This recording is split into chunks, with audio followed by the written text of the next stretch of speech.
Un chiffre à présent 3 millions, c'est le nombre de Français qui souffrent d'une maladie rare, c'est-à-dire qu'elle touche moins d'une personne sur 2000. La journée mondiale de ces maladies a lieu aujourd'hui. À cette occasion, une de nos équipes a poussé les portes d'un laboratoire d'Angers.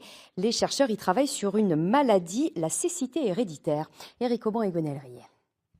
Ce laboratoire de l'Université d'Angers s'intéresse aux anomalies qui affectent l'énergie contenue dans nos cellules, et particulièrement celles qui concernent notre vue. Ces échantillons d'ADN proviennent de patients de moins de 12 ans, atteints d'une pathologie touchant le nerf optique. Le travail des chercheurs consiste à identifier les gènes responsables. On récupère leur ADN, on récupère un peu de leur sang, un peu de leur peau. On analyse l'ADN et on regarde exactement ce qui est modifié en fait par rapport à l'origine, on va dire, à l'origine de la protéine.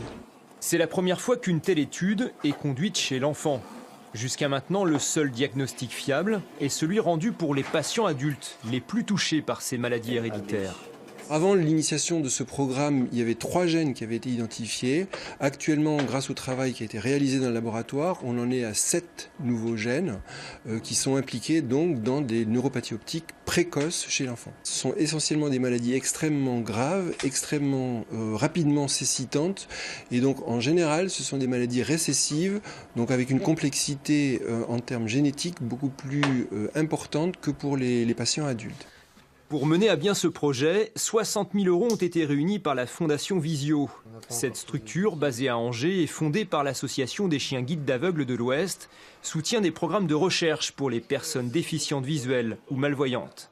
Les chiffres de malvoyance explosent dans le monde, qu'il y a des pathologies oculaires très graves qui touchent des enfants.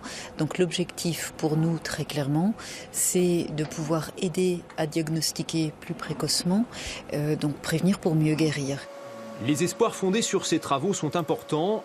À terme, ils pourraient conduire à développer des traitements pour limiter l'évolution de la perte de vision chez l'enfant.